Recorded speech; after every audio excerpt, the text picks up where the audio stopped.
What's up, Savages? Thanks for tuning in. I hope everyone is doing awesome. I'm doing all right. Thanks so much for asking. Sorry about the background noise, but it's a little loud in here because I'm mining, of course. So yeah, sorry about that. Tonight, I wanted to talk about one of the projects that is on my top 10 list. It's been there for quite some time. Discovered it earlier in the year, I believe. And I've talked about it before. I've done some videos on it, and it just they've been super busy. The I say dev, it's probably devs. There's probably quite a few of them, but they've been super busy, and just wanted to kind of give an update on what's going on with the project. You know that I like projects that, if you followed my channel for any time at all, you know that I like projects that, you know, show an innovative effort, right? And bring something to the table that other cryptos may not, and that's kind of what I look for. You know, something unique. And the BitCash, that's what we're going to be talking about tonight. The BitCash project does just that. So let's take a look.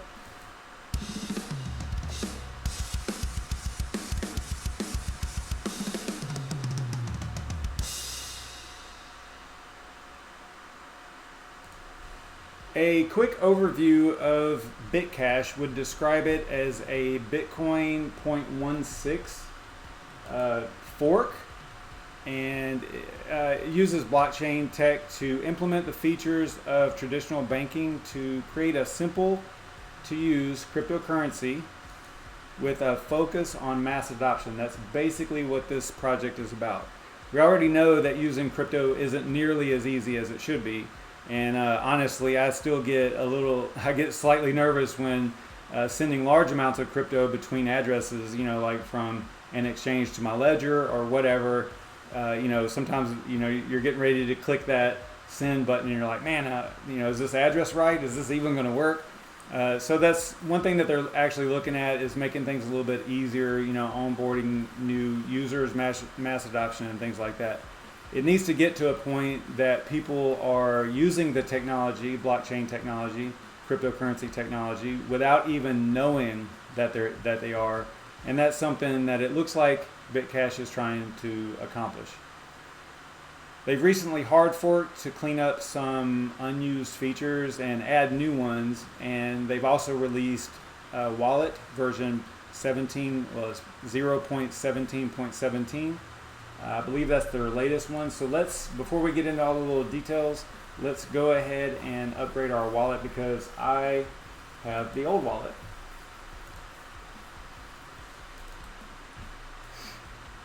So I'm just going to fire this wallet up. Hopefully it comes up, and I synchronized it earlier. Yeah, so this is what you get if you have the old version. You'll get this warning here, or this note. You know, a new version of the wallet is now available. It actually is 0.17.18, I guess. And I'm using a really old one, pre-fork and all that stuff. So it asks you, do you want to download the new version? You can choose yes. It'll take you out to, you know, their, actually that pulls it off. It looks like it pulls it off their website, which you got to remember, you only want to get wallets from trusted sources, either their website or their GitHub, you know, if they have one. So I would always focus on going straight off their website, probably one of the safest ways. And then if that points you over to the GitHub, make sure that it's pointing to the right GitHub location.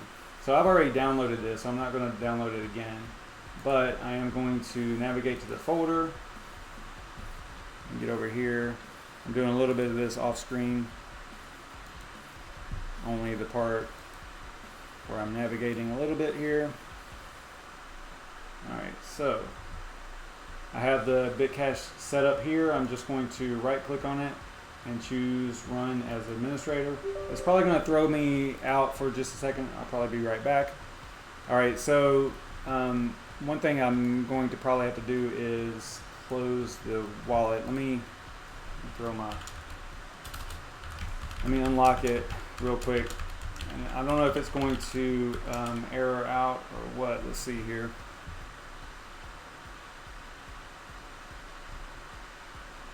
Yeah, so this is the old wallet. It won't sync, you know, it only goes up to 97% because, you know, there's a fork and all that stuff. So you can see the version right here, 17.4. This wallet is not going to work. But one thing that you want to do before you start this whole install or upgrade process is probably back it up. So let's do that first. Just click on backup. Now, I want to be real careful here. So down here, I believe, let me see here, I can't move this over, is actually the private. I think the private key is down here. I'm not going to scroll down there. I'm just going to, because you know, you shouldn't never reveal your private key to anyone.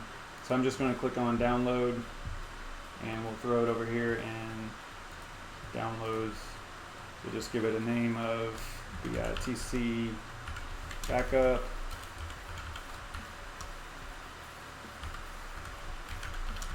And the date. Now you'll want to put your backup files in a much safer location. I'm just doing this as just for test.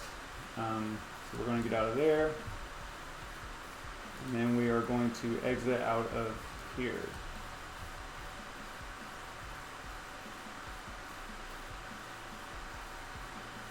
So now we're back over to the install. All I did was I ran BitCash setup that I downloaded from their website, and I'm going to, I right clicked on it and chose run as administrator, and then I'm going to click install.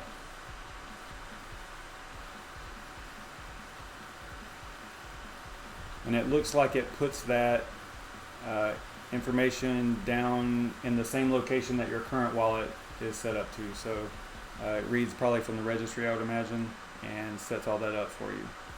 Now it's asking me, do I want to download the Bootstrap files? My wallet was already synced, so I'm going to choose no. And then finish.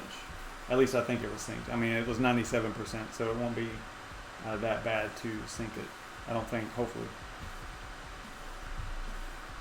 Let's see if now I might be able to launch it.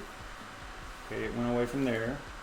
Let me go navigate to where the actual wallet's at, and we'll see about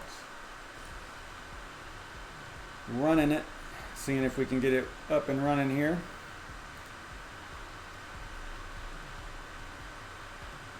I'm just navigating through my folders to the location of the wallet. It'll be different on your system for sure.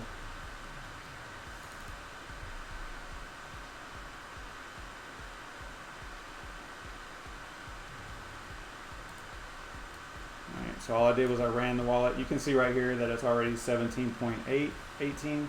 So we know that that is the upgraded wallet. So it's probably going to look a little different. Got some new features in there.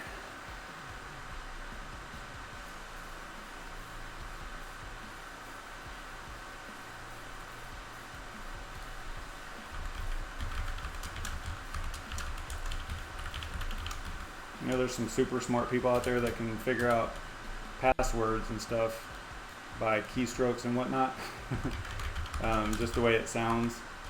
So if you're doing this live, I suggest you you know, if you're doing a video or something, really have a super long password for one, and also type in like random characters on top, backspace over it, and all that stuff, just to prevent those folks from messing with you too hard. All right, so here is the latest and greatest wallet. You can see it looks different. You've got this dollar balance, BitCash balance. Got this thing down here with BitCash dollars, which is their stable coin. So let's talk about that for a minute, because that is one of the primary focuses of this project, is that feature. And some other things, let me just run through some of the roadmap stuff here real quick. They've implemented a stable currency feature. This is something fairly recent. Nicknamed accounts, they've had that for a long time. Transaction references, ability to send coins via Twitter, Twitch, and Instagram. Recurring payments, record keeping, some multiple named accounts in here. I believe we'll probably be able to look at that in here in a few minutes. What else they got? They got,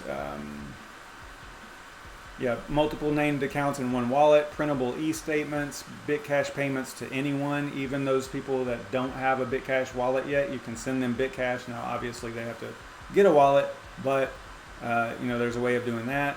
They also have one-click mining within the wallet, and they also have pre-sending verification. So basically, look at that as though it's like an added layer of security for adoption, because it says, hey, it verifies that the address is real, or the nickname is valid, and things like that before it actually sends the BitCash. So that is kind of cool. So let's go to back to their website here. So I went through what BitCash is, and this is one of their features here: send coins via Twitter, Instagram, and Twitch. They also have PeerQ. I'm going to talk about that in a few minutes. They have accounts with nicknames. This is one of those adoption things, and I've talked about this before, where if you show someone what their address is on the blockchain, at first it's overwhelming, because they aren't going to understand all this hexadecimal number, that can be 254 characters long or whatever. So that can be a little bit like, whoa, I don't really want to remember that. And this helps with that, because it uses nicknames instead of long blockchain addresses. So just keep that in mind. That's actually like a testament to them actually worrying about mass adoption, right? Because if you can get it out there in a way that people can use it without knowing that they're using it, meaning that long address, then that actually helps. Some other things they got going on is stored transaction records for bookkeeping. That's actually live. That's working right now. They have instant and low cost international money transfer. Not a real, oh my gosh, game-changing thing there. That's pretty much all cryptocurrency does that. Send BitCash to anyone, even if they don't have a BitCash wallet yet. Did that. Now let's talk about BitCash Stable. This is it's kind of like the staple of the whole project, in my opinion, because it's something that is really hard to tackle. One of the things that I talked about this months and months ago, whenever I was looking at Haven Protocol, and I brought this up. Like, this is a problem for retailers, online retailers, or just businesses in general accepting cryptocurrency because of the volatility, right? So if someone accepts it, then if they don't get it into a stable condition, they could actually lose value, overnight before they actually get it converted or whatever they're going to do with it. And I'm talking by they, I'm meaning like a retailer or a business, right?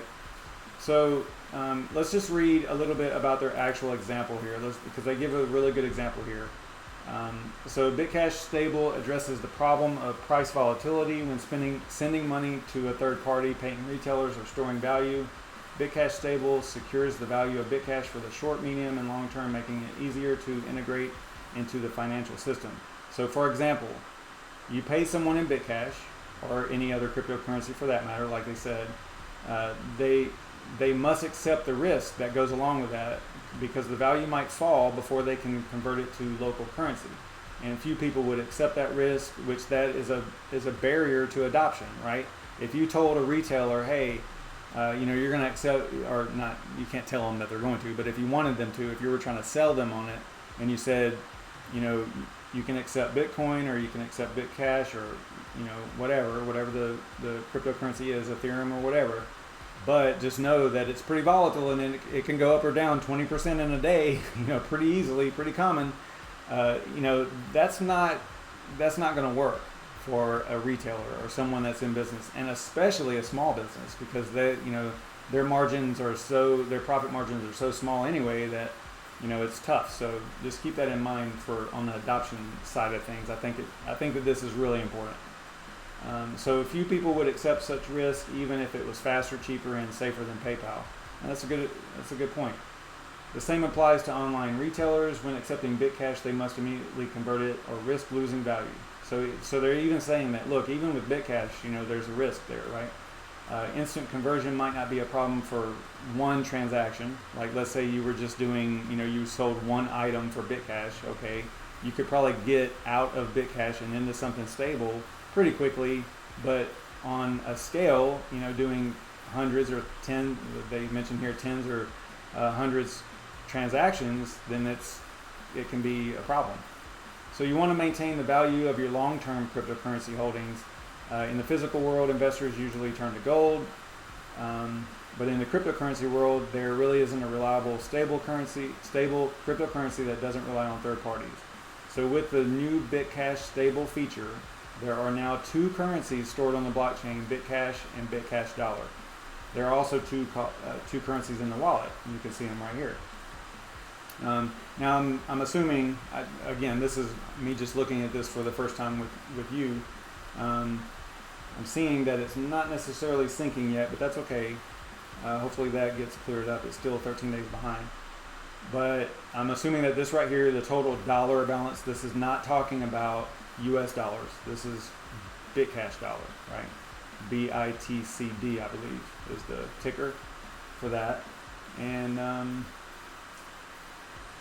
yeah, oh wow, they actually have the supply and stuff over here too. That's super cool. All right, so they have the BitCash balance. This is the crypto, and then this is the BitCash dollar value, I believe. Okay. All right, let me check the chat, see if anybody's even in here. Yeah, there's a couple people. All right, cool. Thanks for tuning in, everybody. Very cool. Hey, what's up, Silent JJ? What's up, Serpent? Thanks for tuning in, everybody. I appreciate it. All right, so back to what we're talking about here.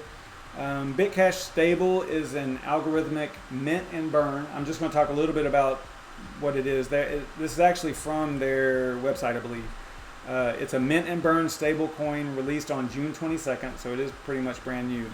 And there's always a controversy with the mint and burn stable coins. I kind of mentioned Haven Protocol before. I believe they were the first ones to announce such a feature like mint and burn inside of one blockchain. They called it offshore storage, I believe. And I think they were the first ones to announce it, and they had issues with the tech in the past. There was lots of problems with the Haven Protocol dev team and things like that. I believe that they got it worked out now, but that's a whole nother video. And the issue with mint and burn is it's difficult to maintain stability, obviously, whenever you are constantly adjusting the supply, right? So because you can't just create coins out of thin air.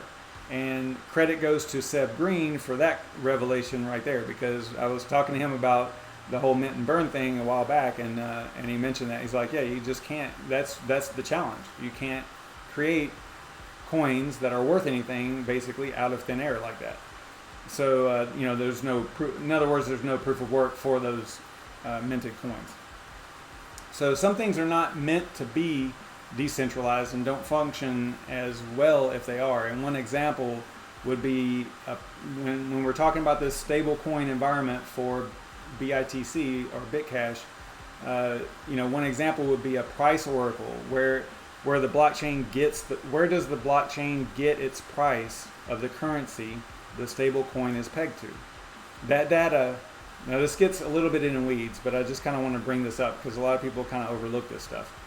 That data has to be validated and should be validated, and most likely by a human, someone that's actually clicking a button saying, yes, this is the price, before allowing that to be used on the blockchain.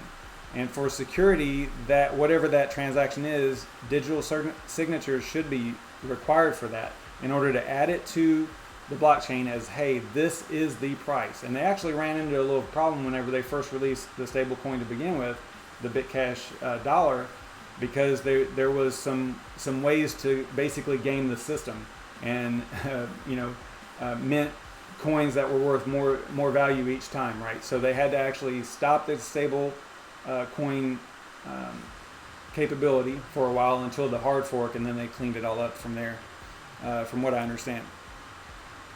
So back to the digital signatures and signing and being able to actually add the price of this pegged coin value to the blockchain, to compare it to the actual crypto.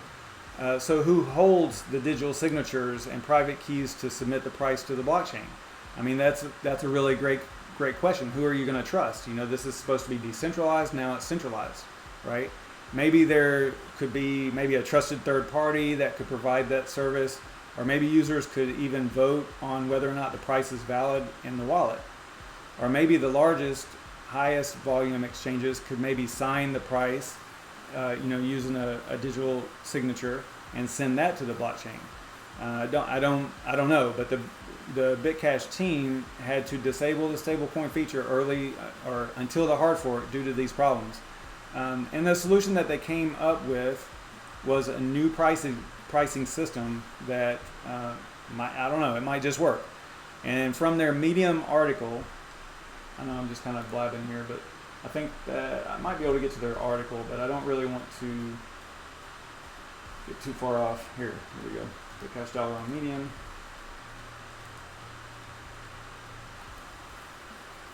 The new system will introduce a new price system with 2 prices. Now this is pretty cool, the way that they did this. One price will be a 7-day average, and the other price will be the spot price. The lower price of the 2 prices will be utilized to convert BitCash to BitCash Dollar, while the higher price allows a user to convert BitCash Dollar. And the purpose of that 2 price system is to make the price less predictable, so that one could not repeatedly create new BitCash like they were doing initially. You just can't trust anybody these days, right? So also, the new system deters a user from quickly minting and burning whenever there is a sudden price hike or dump, because it is more advantageous for the price to stabilize before converting it. So I know that's a little bit confusing, but just know that they've implemented this capability to kind of stable it out and not make it worth anything to game the system, right? So basically there's 2 currencies on the blockchain. There's BitCash and BitCash Dollar. So they give a good example here. I want to read this as well. So for example, and this is why you would have, I think this is talking about why you would have the feature to begin with, or how it works. Okay, so this is more about how it works. So for example, as of 22 June 2019, the price per BitCash is 10 cents. And on this day, you send 5,000 BitCash to your BitCash Dollar account. At that time, you will immediately have 500 BitCash dollars in your BitCash Dollar account with a value of $500, 500 US dollars. Is that right? Yeah, 5,000. Okay. So you can keep the 500 BitCash dollars for as long as you want, and the value will never change. So you see what I'm saying? So that's the mint and burn feature right there. It's basically holding that value. So you can keep the 500 BitCash dollars as long as you want. It'll never change. Now assume the date is now 1 July of 2019, and the price per BitCash coin has dropped to 5 cents. So that's basically half the value, right? The BitCash value is half the value. If you were to then convert the BitCash dollars, which in your wallet over here is still worth $500, BitCash dollars, or actually US dollars, into BitCash, you would get 10,000 BitCash. So the amount in BitCash is now 10,000 instead of 5,000, but the value in BitCash dollars is still 500. So this was almost verbatim with how Haven Protocol described their situation and what they were trying to do with the offshore accounts. It's almost identical. I mean, from this view, from 50,000 foot view, just reading this and figuring out how it works from the end user's perspective, it was very similar. So I don't know. I think this is I think it's innovative. I think that it's a good thing for adoption. I'm hoping that it's going to be good for adoption. Yeah. So as far as how they're getting I mentioned this earlier with the exchanges and how they're getting the prices and how all that's going to work. It looks like they're going to work with 5 price servers that use a different private key to sign the prices. So as I was describing earlier, they're actually going to do that. They're going to use the exchanges and allow them to sign the price into the blockchain, basically, is a way to look at it. Someone is saying, show me some love. What's going on over here?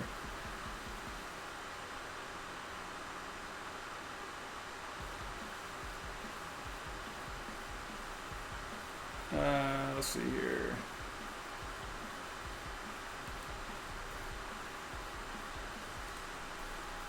Okay, go ahead, Serpent. Do it.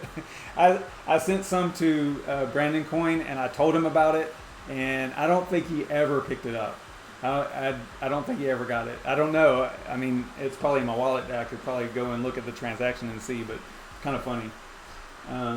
So there's going to be 5 price servers, and each server is dedicated a web page that holds a list of all the price timestamp information used to calculate the average price, and it's going to print the price read from the exchange with the name of the exchange, the price in Satoshis, and the price of BTC at the point in time. So you see how they're clearing up that problem of how are they going to get a valid price, right? This is one way to do it, and it's probably the right way to do it. If you want to read more about this, I can probably drop this link in the description of the video so that you can kind of read about, all this could be a whole video by itself because it's pretty intense what they're doing here. But just long story short, TLDR here is that I believe that they have figured out the solution for the mint and burn, right? It looks like they're on the right track with this stuff. So I dig it.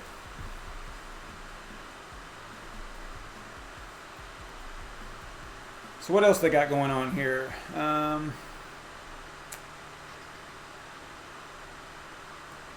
They also have, which is kind of neat, they have a price info because, like I was talking about earlier, with the mint and burn feature, you never really know what your total supply is, right? It's very volatile, right? It changes all the time, depending on who's transferring in and out of BITC, right? So they have this website, BitCash does, price.choosebitcash.com. I think I can get it to show you. There it is up there. And it's basically just a quick overview of what's going on the blockchain at the moment. It shows you, the price for converting dollar to BitCash, what the current value is, going BitCash into dollar, what you would get, the supply, dollar supply, so on and so forth. So it basically lays it out for you, so you can kind of keep an eye on what's going on with the actual values and the circulating supply and all that stuff that matters when it comes to, especially whenever it comes to investing and mining and all that stuff. This is stuff that's kind of important. You want to know what's going on in the background. So just keep that in mind. I'll drop that link in the description as well. Let's go back to their roadmap real quick. Make sure that we cover everything here. So we got, this is not really their roadmap, but it's their main page here. It's got most of the high level stuff on it. So we talked about this. You can send coins via Twitter, Instagram, and Twitch. This is super easy. Let's see here. Let's send, show you how easy this is. And I want to know, because I haven't done this in a while, so I want to know if they have, what I would like to see, let me just do it so that we can maybe figure this out and see what's going on. Let's see. Let me look for this guy here. He does some cool videos and stuff. Make sure you follow him as well. Follow him and check out his channel. Let's go back to the wallet. I'm going to try to do it via Twitter, and you just use the nickname. Wait, that did not work. Why didn't it paste it in there?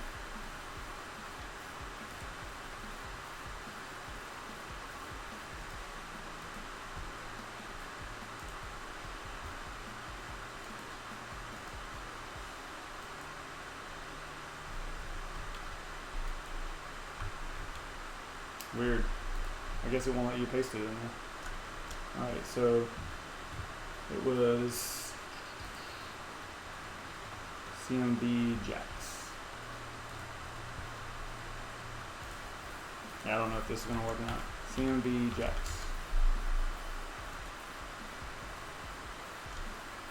Demo of BITC. We'll go, how many do I have? I don't even know how many I got. A little bit.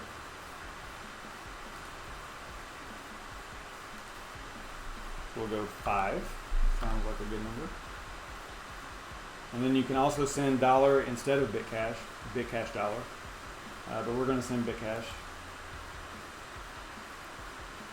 See how this works today, because I know the last time I did this with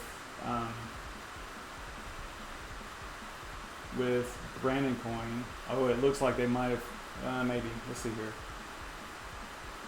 Send. All right.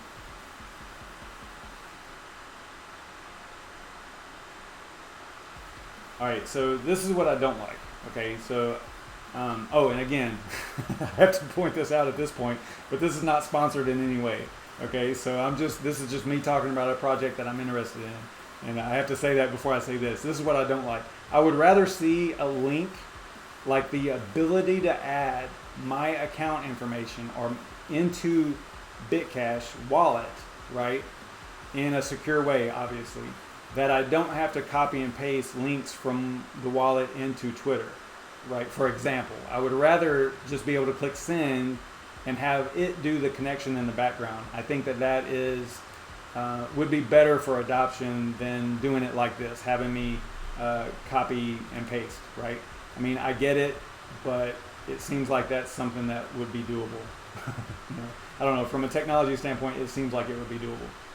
All right, so we're going to come over here and we are going to message Vega. And let's paste that in there. Send that to him like that. All right, so maybe he'll get that. I don't know. Let me see if he's over here still.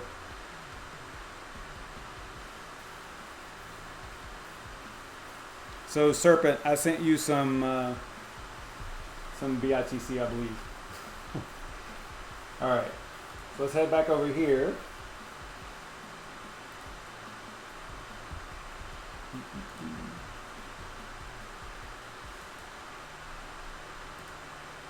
All right, cool. You got it?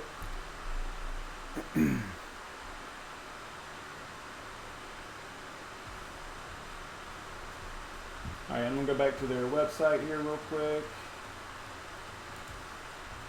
All right, so we did that. I think it works the same, pretty much the same with Twitter, with Instagram and Twitch. I'm not going to demo those two, but it's about the same. So now let's talk a little bit about PeerQ. PeerQ is something that is currently a work in progress. It's currently in beta format. The BitCash devs are working on complete redesign and functionality, and recently released PeerQ Swap, which is another feature that they've implemented. Let me see if I've got a little bit of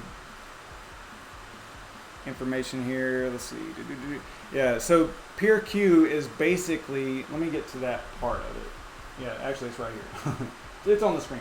Simply put, PeerQ is a platform that rewards users for sharing knowledge. It sounds a lot like Quora, but it's a little bit different, but it's basically only for BitCash, right? It also creates a peer-to-peer knowledge economy and incentivizes participation, rewards the best answers, and provides real-world utility for BitCash cryptocurrency. So that is another thing that they're doing. And the cool thing is that a side effect of it is that it's dry. Now, at first you don't think that this would apply to mass adoption, right? I mean, maybe in some way you would think about it that way. But the side effect is that it's driving multiple accounts to be created in a wallet, which can be used as a form of privacy, right? While BitCash itself it isn't really considered a privacy coin, it does use stealth addresses. And since they removed, there's another feature that they used to have that was the master key safe privacy feature. And in the recent fork, they took that out. And what that allowed was you would be able to provide a key, or they would, I don't know actually all the details of exactly how it would work, but there was the ability for a key to be given to someone to view the blockchain transactions that you've made, right? even though they were stealth addresses, I guess is a way to look at it. They originally had that master key safe privacy feature to allow the transaction visibility by people holding a key, like I was saying, basically a view key, but the community recently voted to remove that feature altogether. So that is something, that's another thing about this particular project is they're really, community driven, right? It's one of those participation projects that the community gets involved in. So let's look at their Block Explorer real quick, just to show you kind of what I was talking about there. This is not really PeerQ related. This is more of on the privacy side. Okay, so I must have something wrong there. Let me go back to their website. I think it's at the bottom.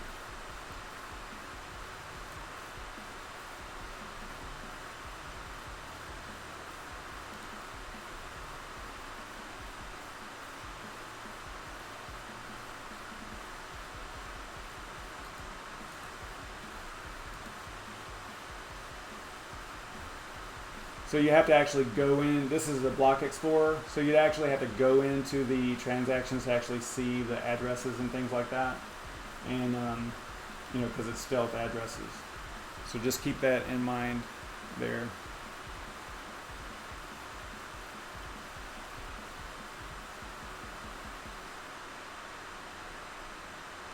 I've got some other notes here about PeerQ, just let me get to it here.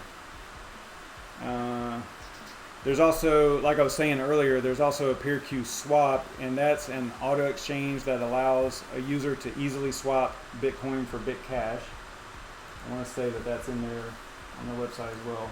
Probably should just start back at the top of their website here and go down.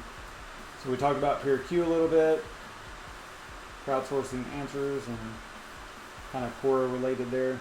We also talked about accounts having nicknames. We've already looked at all of this. Yeah, we were at Stable there.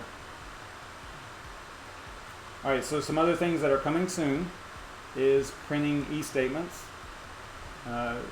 Just to make things easier for accounting. Import transactions into QuickBooks and Xero. Super cool, for bookkeeping and whatnot. And something I asked one of the community folks about was this pay bills with BitCash, because the way I understood it initially was that if the company, whatever it is, utilities or whatever, doesn't accept BitCash, then this is not really going to work. But it's kind of weird that the way it's worded on here now, it looks like, whenever I first started looking at this, I could imagine another third-party service being set up, maybe as like a check writing service, such as online banking that accepts BitCash scheduled payments from customers and then converts them into cash if the payee doesn't accept BitCash, and sends a paper check or pays the bill electronically for you on your behalf as the customer. Maybe that could drive adoption. Maybe some of the fees associated with the payment processing could even be redirected to the payee for accepting BitCash, like as an incentive. If you accept BitCash directly, maybe we'll add 0.5% to each transaction. I don't know. I don't know what the answer here is. I would like to know if that's what this means now, right?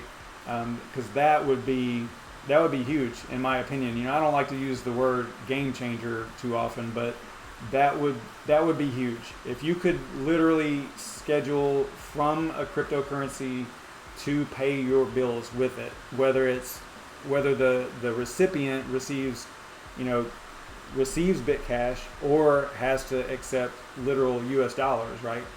I don't know. Seems like that would be a good business to get into if you were so inclined to have that third party set up like that. I think that's kind of cool. They also have recurring payments, paying employees with crypto, just scheduled payments basically. They are looking at online stores, of course, just like most cryptocurrencies are. This is a little bit misleading though, because it says coming soon, but it's got a number up here of thousands, but I don't think that they have 1,000s yet. So it says coming soon here. So we'll see how that works out. So here's just a little bit about the differences, or the benefits for individuals and businesses.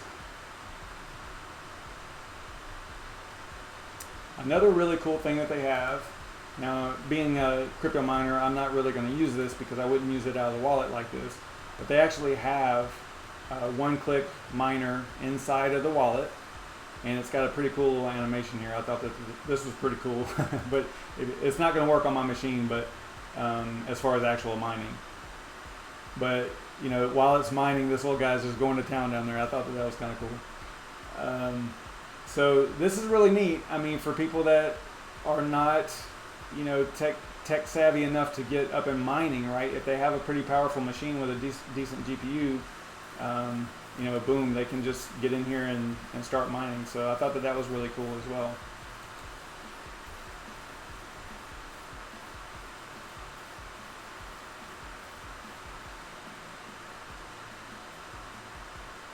All right, so let's get into a little bit of the mining aspect of this.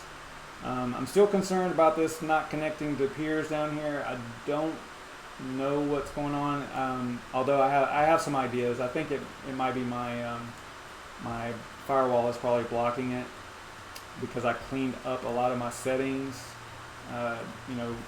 got rid of a lot of things that I was allowing through my firewall, and probably because I did an upgrade and I didn't actually uninstall and reinstall the wallet, it probably doesn't know how to get through the firewall again. So I'll look at that later. I'm not going to bore you guys with that part of it.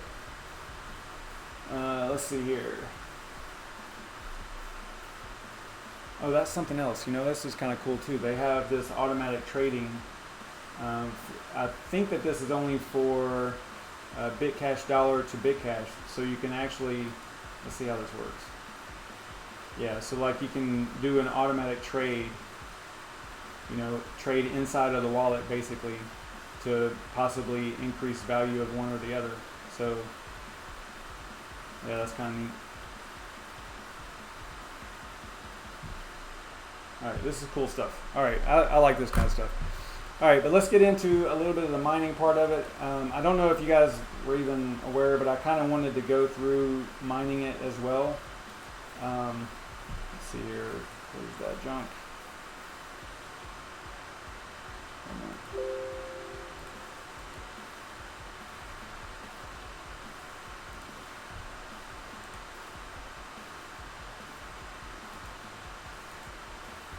All right, so I do have, let's take a look at what I'm currently mining right quick. That was kind of long, but I do like the project. I kind of wanted to give it some attention that I thought that it deserved. So that's why I went through the whole spiel there. But as far as what I'm mining, I'm still mining Arrow over here on my 2 rigs at the house here, and on the shared rigs that are also here. I am still mining CCX over there. Although CCX has taken a beating these last few days, but that's because Bitcoin is going crazy. So, or at least it was. Yeah, it's still up pretty good. Yeah, so the alts, at least the smaller cap alts, are getting beat up pretty bad right now because of Bitcoin. So, kind of expected. So that's what I'm mining. Let's take a look at, let's just start through the whole process with the spreadsheet like we used to do. We'll go with coin name, BitCash. Let me check the chat real quick, see if you guys are still awake.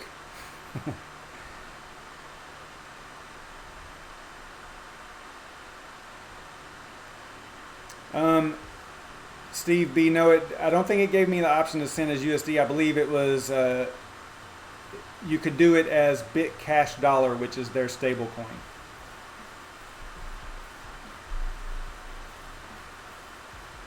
Yeah, it's a little bit confusing in their wallet. Not confusing, it makes sense.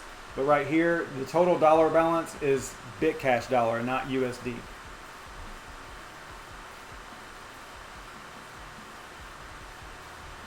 So let's see if I can, let's see, I'm going to go see if I can do a conversion real quick.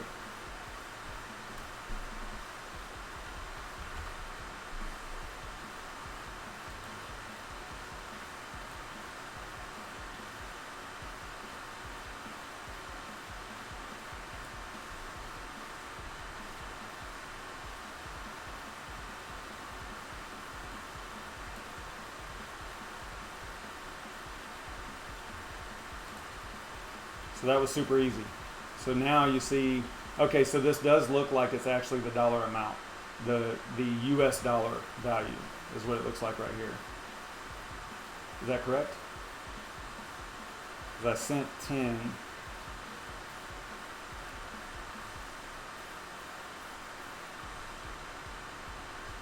I don't know. I would have to look at this a little bit more. I think that's right though. So yeah, 64 cents. 10. That would make. Yeah, that would make sense. 10 BitCash coins is about 64 cents right now. Because if you go look at the crypto or the coin market cap, go over here and check them out real quick. They're at like 6.5 cents. Yeah, 6.4 cents. So 0.064 cents. So that would make perfect sense. Literally.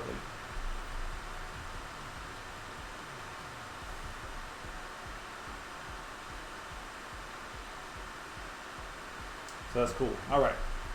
So let's head back over to the spreadsheet.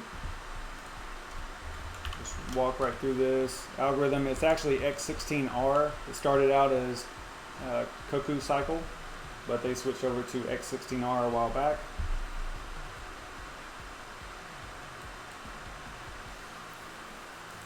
Yeah, Steve B. It's about it in the wallet right here. This right here is the USD value. But whenever you're converting it, it's always going to be from BitCash to BitCash dollar. It's just showing you the value in USD.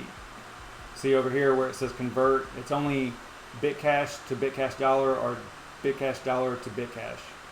You can't really go inside of the wallet. You can't really go to USD, right? If that makes sense.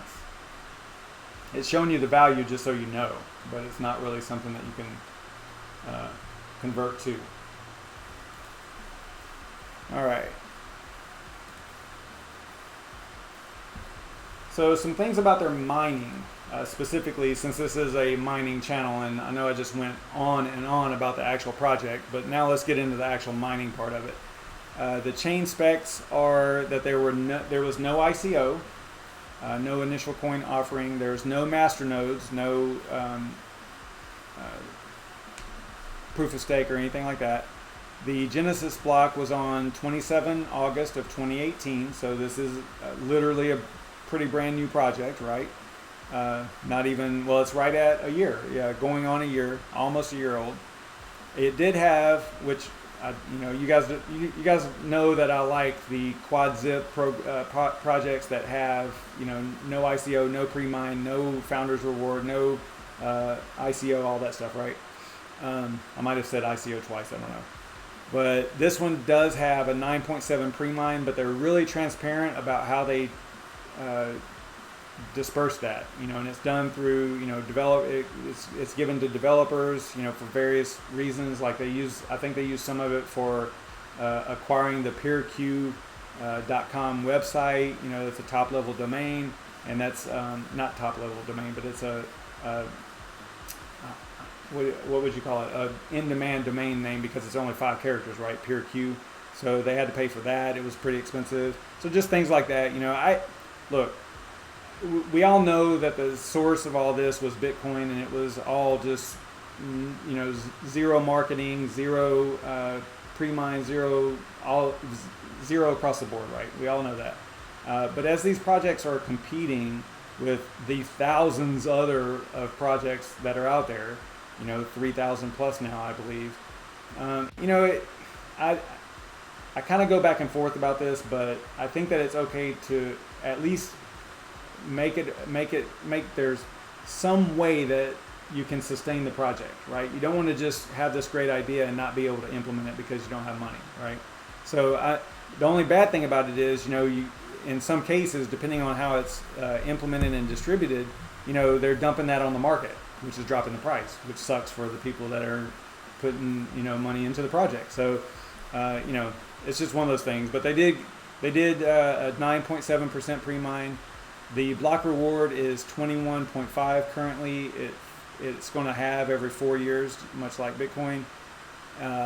There is a 10% dev fee, where the block reward, 10% of that goes to the dev fee, 90% of that goes to the miners.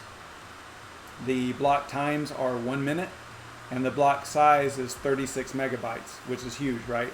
They kind of lean towards like the Bitcoin SV philosophy of large block sizes, not as large as Bitcoin SV, but larger block sizes and being able to scale using that larger block size.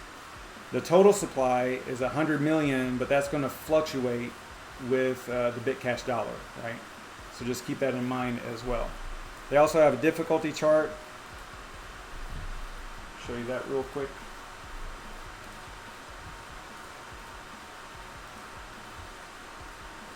So this is hanging off of their website as well. Yeah, so you can see it's not near an all-time high or anything like that right now. That's probably a good thing for miners. And let's take a quick look at what exchanges they're on, if you're interested in that kind of thing. Only on Stex and CryptoBridge. So this is one of those really low market cap, low volume, all that stuff. But what? Obviously, what's hurting them is just not being on a lot of markets, right?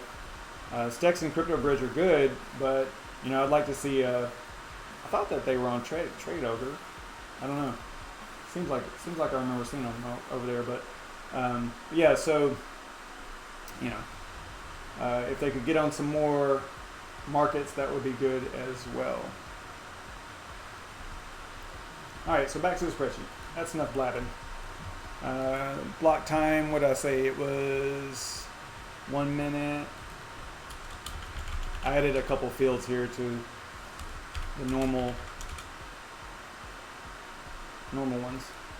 All right, so let's go and look for a pool and a port. If we go to miningpoolstats.stream, look up BITC.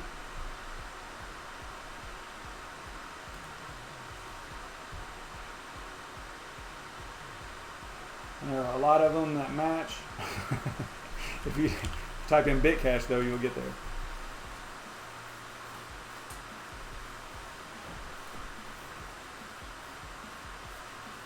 Sorry, I had to open the door. It's like 100 degrees in here. All right, so looks like B-side has the majority of the hash rate, so we're gonna maybe spread it out a little bit. I like ice mining, so we'll use that pool. Click on BITC over there.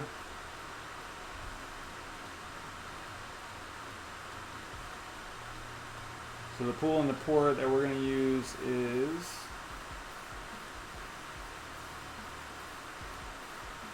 let's see, what can we do here? I think that's all we need right here.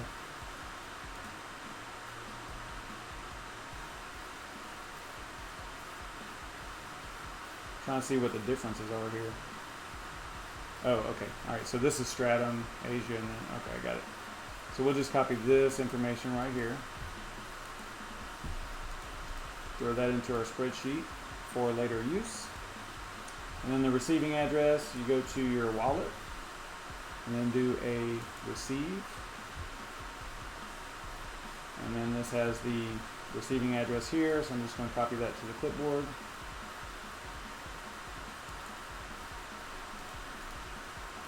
Paste that in there. Wallet method, we'll just call it desktop.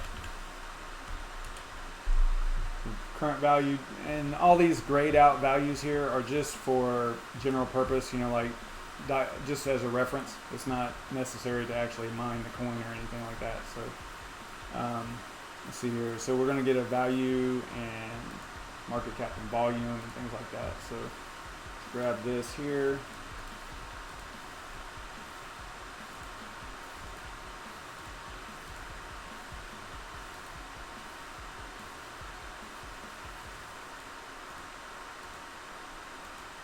think their market cap has actually increased recently. I think they were down in the 500s. You can see that down here.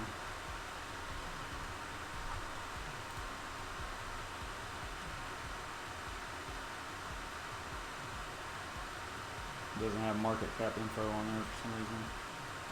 Yeah, see, I think it was broke in some way for a long time. You see it just showed up right here out of nowhere. See, it was like 0 down here. So I think it was broke on the CoinMarketCap's website for a while. Yeah, I remember it being 0 here for a really long time. So the rank on CoinMarketCap is 869. They are on What to Mine, I believe.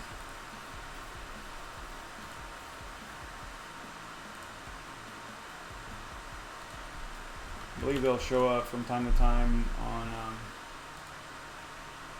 a lot of times for NVIDIA cards. Let's go over here and see. Yeah, it still says just Stacks and CryptoBridge here. Let's do a basic search for some NVIDIA. This is my NVIDIA rig configuration here. Let's see if BitCash shows up. Oh wow, okay, they're second, so that's awesome. But again, you know, you guys hear me say this all the time. I mean, this is just like a little bit of a gauge for me. I don't pay too much attention to this because I'm more worried about long term, you know, mining and holding. I'm not cashing out right now, so this really doesn't matter to me too much, although it just gives me a little bit of comfort in knowing that I'm not mining a complete trash project, right? If it's at least bringing in some value, then I'm good with it. But I'm not trading in this, you know, turning this into fiat or trying to pay bills with it or anything like that. So, you know, this is kind of almost irrelevant, but it is nice to see a project that you're mining and throwing your hash power at towards the top. I think that's a good thing. All right, so let me grab that. Actually, let me go back over here.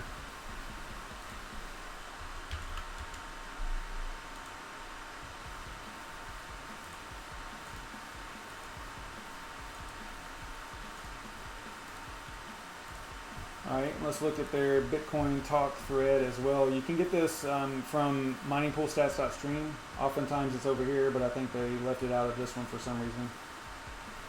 So if we go to Bitcoin talk thread here, or Bitcoin talk, search for BitCash. I think we can get there doing that. Yeah, here we go. Actually, this might be for PeerQ. Yeah, that's just for PeerQ.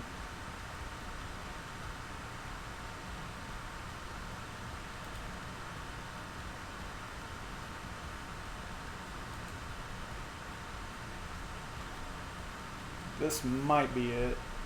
It looks right. I mean, it looks legit. So we'll call it February 4th was the announcement. But remember, they launched and started mining way before that. So we're yeah, they launched at the end of last year.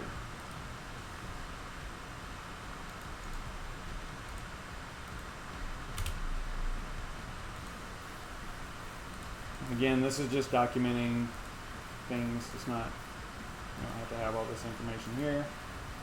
So you just choose BitCash.com. That's their website. I don't think that they really have a mining website. I don't believe that exists specifically. I mean, I think there's some Medium articles and things like that for how to mine them, I believe. I mean, obviously you can mine from within the wallet, like I was showing you earlier, but that's not what we do as GPU cryptocurrency mining rig miners, right? All right, so if you were going to mine BitCash, it is x16R, which kind of goes better with NVIDIA, right? As far as efficiency and profitability and all that stuff. So let's go ahead and we'll use HiveOS for this effort. I think I probably already have a flight sheet for them. Maybe not. Am I overlooking it? Yeah, I don't see it. Okay, well, cool.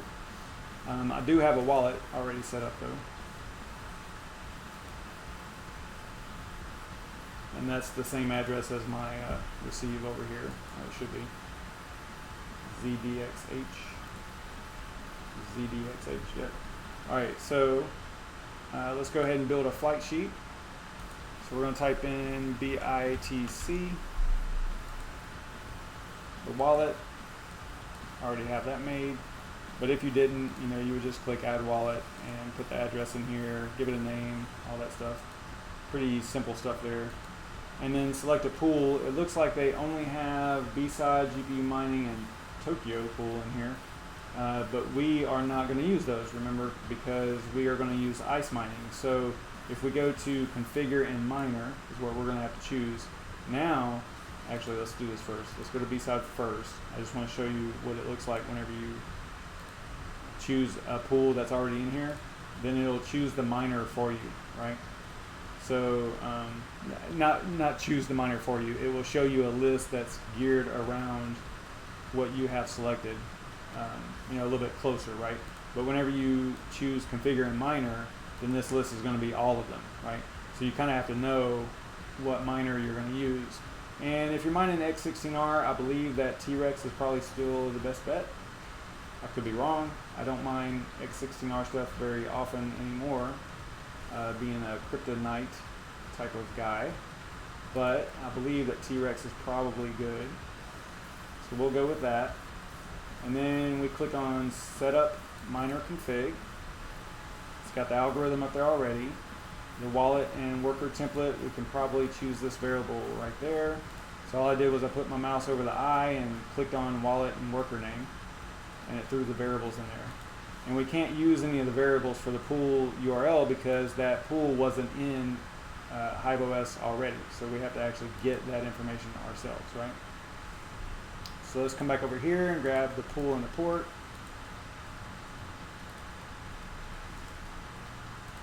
Throw that in there as plain text like that. I think that'll be good. Password is X, extra config. I don't think that we need anything just for a basic mining setup. I mean, this is stuff that you might want to mess with, intensity and things like that, depending on your particular setup, whether or not you want to fine tune everything. But just for this exercise here, we're just going to choose some defaults. We'll give it a name of BITC U2 and then create the flight sheet.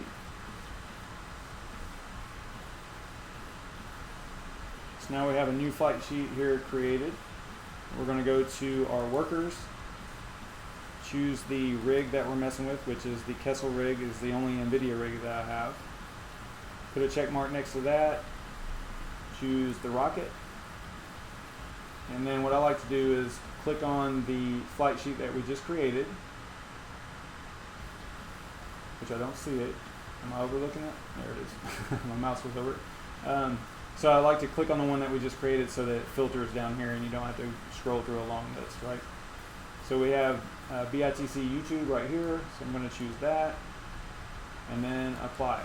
And then what we should see is, if we go over here, yeah, see how it's doing the config, and you probably heard it, the sound in here died down a little bit because the rig, it stopped mining, and then now it is reloading the miner or relaunching. It's not really restarting, but it's trying to fire up that miner so that it can start mining BITC.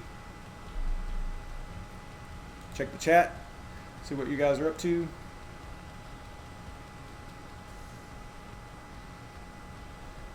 Yeah, I was thinking Mega Hadron Collider. I was thinking that it was on more exchanges.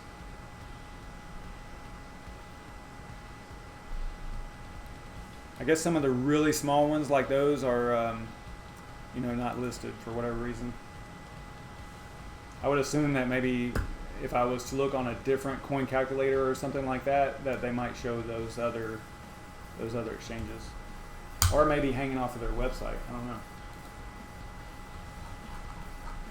Let's see if they have exchanges up here. I think I remember seeing it. Yeah, here we go. Ah, there we go. That's a better list.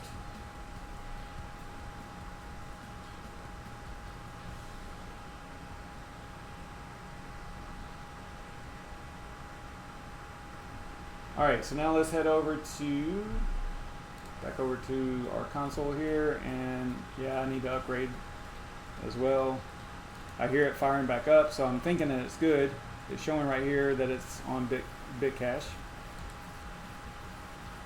It's running a little hot. That'll cool off if I just let it go. It looks like it's hitting 117.4 mega hash. And remember, this is x16R, so it's random, and you know, typically you're going to have for overclocking.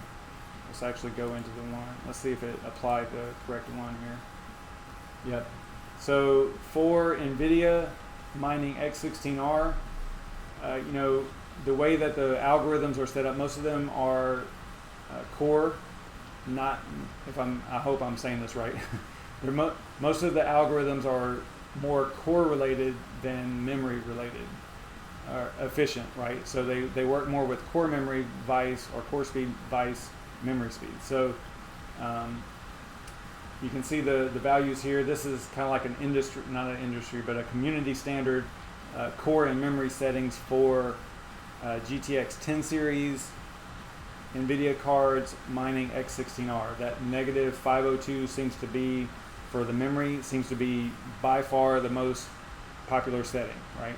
And if you wanted to get kind of an idea of what overclock settings you can apply to whatever coin you're actually mining, you could get a kind of a baseline if you go to Overcooked Panda's website, or his database, and that hangs off of Coin to Mine Today. So if you go to Coin to Mine Today, looks like this up here. Let me get that on there for you. Coin to Mine Today. Then you click on overclocks on the left over here, and then you select your GPU model. Some of these are a little weird. Sometimes you have to play with it, but let's just say in my case, I'm doing a GeForce GTX 1070, mining x16R, and then search. Yeah, see, I mean, the most popular setting is 00, right? But after looking through all the forums and things like that, it seems like that -502, -502 for memory and 100 for core seems to be the most popular. Even though in HiveOS, for whatever reason, 00 is the most popular. I think that's probably because most people realize that you know, it's because it is random and it cycles through 16 algorithms, that it's kind of tough to apply proper you know, settings overall. So so they just put 00. But you can see that 502 down here, so that's cool. So that would be, this is a pretty good website to get a really decent baseline for whatever you're mining, you know, for the algorithm that you're mining. So I just figured I would point that out. Kind of cool. Extra information there.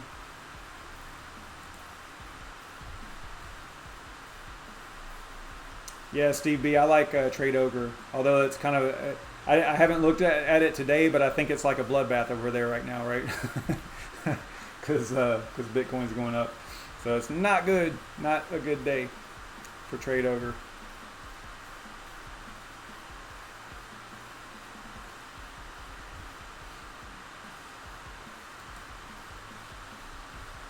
So we are mining BitCash at 106 right now. Remember, whenever we first started, it was 117, right? So it probably changed algos, and now it's like it's got a different megahash. But if we come over to what to mine, we can get a little bit of an idea of profitability and things.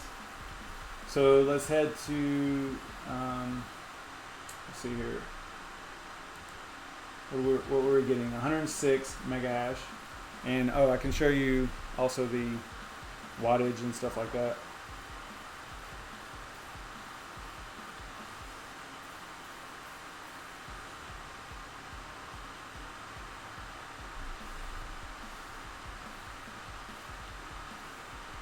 Let's see here. So the Kessel rig,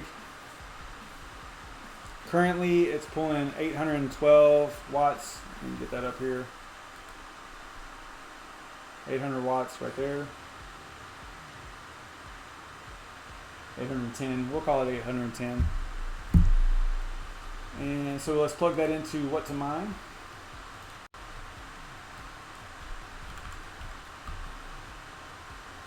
810 watts. My cost is probably really, after taxes and everything, it's probably more like 12 cents per kilowatt hour, but I'll leave it as the national average of 10. Block reward, it says 19.35 here. I thought it was 21, and I wonder why it's different on here. I thought it was 21.5. You know what? Maybe this is for the miner only, right? Because there's a 10% that goes to the dev, right? So fees, hardware costs, I'm not gonna worry about any of that. Let's do a calculate, see what it comes up with. Per day it says $3.39 before power, $1.44 after. So, I mean, the rig's profitable. You know, if you were to trade this in at the end of the month, or, you know, each week or whatever, if you're trying to pay utility bills or something with it, or if you have to pay some type of overhead, then, I mean, you're good as far as, you know, you're not losing money, right? So that is a good thing right there.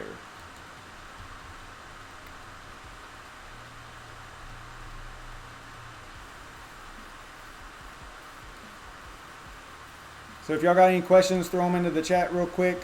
If that's going to be it, I am going to get out of here, man. We've been going for a while. This has been a pretty long stream for a quick update on a project. But I think it was pretty informative, right? I mean, let me know. Let me know in the chat there, in the comments. Let me know what you thought about this video or this live stream. I think that's all I wanted to cover. Let me check my notes real quick. I mean, there were a couple of things that we didn't really talk about a lot, different items in their roadmap and things, but just check out their website. It's got all the information there. Probably their Discord is really good as well, so check out the Discord. You can get to all that from their website, so just, you know, go there and check it out. This is I don't remember how I discovered this project, but it was probably through the Random Coin Mining Show. Whenever I was doing that, and it probably showed up in a random show one time as a random pick, and, you know, it's kind of like one of those just lucky things where you just land on one that was actually pretty good. I think it interested me, so I kind of stayed with it, just kind of looking into it and staying on top of it. I think it's a cool project, so check them out over there. I think they got a lot of cool stuff going on. So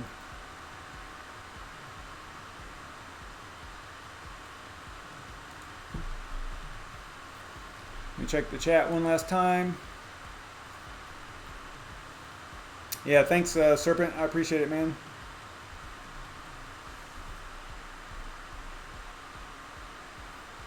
All right, so that is going to do it for me. I appreciate you guys hanging out. Thanks so much. I will see y'all probably tomorrow night, most likely. Hopefully it won't be that long of a stream tomorrow. Sorry for this long one, but again, I think it was kind of cool to get all this cool information out there about this project. So I will see you guys next time, probably tomorrow night, same time, 9:30. Stay savage.